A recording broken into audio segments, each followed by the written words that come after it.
What's up, Final Community? Welcome back. This is HubTunes. I am Mike. This is a concert review, and it's a good one.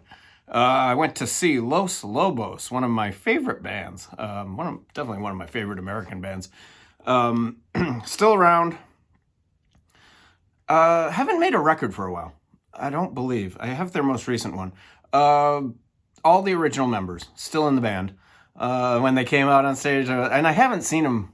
It's probably been about 8, maybe 10 years since I've seen them live. And, man, they're getting old. When they walked out, I was like, oh, man. Because I used to see this band back in, the early 90s, maybe even earlier. Yeah, I've seen them probably 7 or 8 times. I saw them open for the Grateful Dead. I saw a lot of festivals here and there along the way, some solo shows too.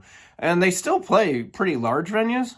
They were here, I think it was like springtime. They played up in Evanston at on the Northwestern campus at a venue that holds a couple thousand people. And I was going to go, but the tickets were, I want to say they were like $150. I'm sorry. No, not doing it. And then I almost went out to Rockford over the summer. They were playing at the new Hard Rock Casino out there. And again, tickets are like $100, and that was sold out. That one ended up selling out. So I kind of avoided it. It's out of my budget right now. And, especially for a band I've seen so many times. So about 2 months ago, they announced a show at a place called Space. It's in Evanston, Illinois, just downtown. And it's a wonderful venue. If you've seen these concert reviews, I've been there many times, and it's just a delightful room. The sound is impeccable. They got great staff. The bartenders are awesome. It only holds maybe 300, would be my guess. They usually, for this show, it was mostly standing. On the sides of the stage, they had like maybe 10 tables you could sit at, but those were more expensive. The rest was general admission. The whole place was standing. It was not sold out. How this show was not sold out, I have no idea. Absolutely no idea. It's a wonderful venue. So I grabbed a ticket for $40, and I had a blast. This is a party band. They are still kicking it. They are rocking. They did, your basic set. They did like a kind of a Latin set too. They played a bunch of Spanish songs, and then they went right back into some jams. Man, this band can jam. I mean, they are still great. They did an encore of all Grateful Dead songs. Going Down the Road into Love Light, and then Bertha was the encore. They did One Way Out by the Allman Brothers, which might have been, even over all of their songs, might have been the highlight of the whole thing. Might have been the highlight. Great jam. And man, David Hidalgo, he can still fucking play. This band has 3 very good guitarists, but he's the guy. He always has been. And man, when he wants to jam, he is still a hell of a guitarist. But like I said, all 3 are excellent guitarists. So I'm going to showcase a few of the records. Obviously, Los Lobos, they kind of got their big break with the La Bamba soundtrack. They played La Bamba. It was the final encore. This is probably the album that put them on the charts. This was what year is this? This is I can't find it. But this is a great record. This is How Will the Wolf Survive? T-Bone Burnett is the producer on this. He also plays on it too, I believe. Yeah, he plays some acoustic guitar and organ on it. But you still have, David Hidalgo, Steve Berlin, Conrad Alonso, Cesar Rojas, who is great, man. He was kind of like, he was the guy doing the talking. Also, they came out and I swear they did 8 songs in a row without even saying a word. And every song just they ended the song and went right into another. This really high energy show. Louis Perez on drums, And like I said, T-Bone Burnett also sits in on this. What a great band. Really good band. Let's see. Oh, Don't Worry Baby. A Matter of Time was the pretty big hit on here. And of course, I Got Loaded was the huge, well, not huge, but that's the one probably, and most people know this album from. And I love the song, the title track, Will the Wolf Survive? They played that also, and it was beautiful. Really, really well. And look how young they are. Super young. Next up, I love this record too. I have the Mo-Fi of this. This is By the Light of the Moon. And this is a great sounding. This is 33 RPM, which is really nice. I prefer the 33 RPMs. This one is, I'll get this out of here. This is the one that has, what would people know? Set Me Free, Rosalie. River of Fools, maybe Tears of God. All I Want to Do Is Dance. This was a pretty big hit too. What year was this? I can't find years. Oh, 87. So it's been a while, huh? We're getting old. I'm getting older just like them. But yeah, this is a terrific record. But then we hit the stride. And I always forget which comes first, either this or the next one. I think it's this one. But I love this record. I could have that backwards. It doesn't matter. But this is where they hit their stride. Their next two records are what I love about this band. And this is The Neighborhood. Great freaking record, man. This thing kicks ass. There is not a bad song on here. It is just killer. I wish Mo-Fi would do this. I thought I saw they announced they were doing it, but I haven't looked into ordering. I don't pre-order anything anymore, but this is a great sounding record. They're on Slash Records. Really good sounding record. Slash is like a offset of Warner Brothers, I believe.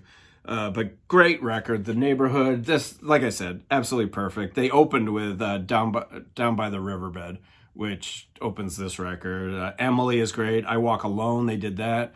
Angel Dance, the cover of Angel Dance. I forget who did the original Angel Dance. I was just talking about that in one of my other videos. I forget which one that was. Yeah, I think it was one of my get off my turntables, because I was getting ready to go see this show, and I was talking about Angel Dance, which Robert Plant would cover on one of the later albums, one of the Shapeshifter albums, maybe. I don't know. I liked a little of what Robert did with the Shapeshifters. I thought that was pretty cool, and I saw those shows live. They were really interesting, but most of his solo stuff, yeah. Little John of God is great. Yeah, this whole thing. Side 2, Be Still, The Giving Tree. Jenny's Got a Pony is great, and then the title track, The Neighborhood. It's solid all the way through. And I mean, if you're gonna start with this band, I'd start here. Yeah, I mean, as good as those first two records are, I dig these, man. This one's great. And of course, my favorite record of theirs, that's Kiko. Kiko and the Lavender Moon. This is my favorite, by far. And I have the Mo-Fi of this, and I also have the, they just reissued this. I think Rhino did this. They reissued it. Sounds great, remastered, and then they put some session outtakes on the other side, and then side F is just them jamming. There's no real songs, it's all just jams. 2 songs, a reggae groove and a blues riffing. And this came out in 91? 92, I believe. But this is really good, and you can still get this. It's a awesome set. Really, really good. But this is my favorite, definitely my favorite record of theirs. Obviously, the title track, Kiko and the Lavender Moon. Dreamin' Blue opens it, really good. Wake Up Dolores. Angel with Dirty Faces, really good song. I was just listening to that the other day. That Train Don't Stop Here. Reva's House, When the Circus Comes to Town is a beautiful ballad. The second side is just perfect too. 2 Janes. Wicked Rain is kicking. These 2 records, man, this is where you start. If you've never heard Los Lobos, start with these 2 records. Their next record would be, and I do not own it because it is very, very difficult to get on vinyl. It's called Colossal Head. It also is very cool. I don't like it as much as the previous 2, but it's a killer record. It is not in print, has not been in print, has not been reissued, and vinyl copies of it, hundreds of dollars. Absolutely hundreds of dollars. A lot of their records are very expensive. They would now, after Colossal Head, they would do a couple of like Latin records and stuff. They had a couple other, English records that just haven't been reissued. They are also in the, and I love these records. There's 2, the Latin Playboys. It's basically Los Lobos. They made 2 records. I forget the names of them. Very expensive on vinyl. $200 for either one. I dig the first one. The first one's really, really good. I would love to have a copy of that. Absolutely love to have a copy. I don't know, who's buying Latin Playboy records? They're not going to reissue it because there's no money in that. So don't think they're going to be releasing those. And then I get a couple of later ones here. This one came out in 2001, and this is good. It's covers mostly. This is, what's it called? This is Native Sons. I love the cover. Love the cover. It is on a very, we used to call it Coke Bottle Blue. I don't know what it's called now. But there's a bunch of covers on here. They do Bluebird, Misery, Jamaica Say You Will, which is Jackson Browne, probably one of my favorite Jackson Browne songs. Farmer John, Sail on Sailor. Yep. The World is a Ghetto. Where Lovers Go. So it's a lot of covers.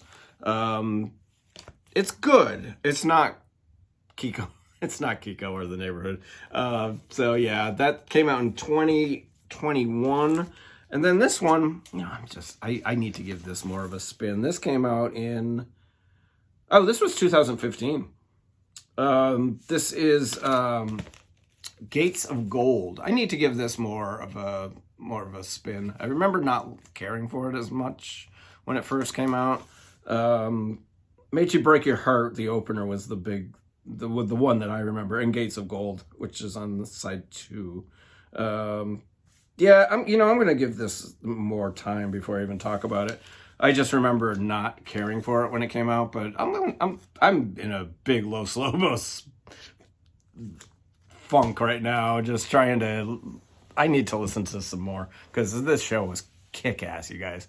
I mean, like I said, party band still, just one song after another, and you know what? Smiles on all their faces. They smiled the whole damn show. All of them, just smiling away, and you could just tell they were having fun. Even after 50 years. They've been together 50 years. This is their 50th anniversary tour. And it kicked ass, man. Really kicked ass. So go see them, man. Who knows how long we're going to have these guys around, because, it's a lot of work touring and recording. And, I don't know how old they are now, but they got to be 70 at least. So, not everyone's Mick Jagger. So go see them if you get a chance. It's well worth it. It seems like they're doing this small club tour, which is awesome. Check them out. Los Lobos. Bye.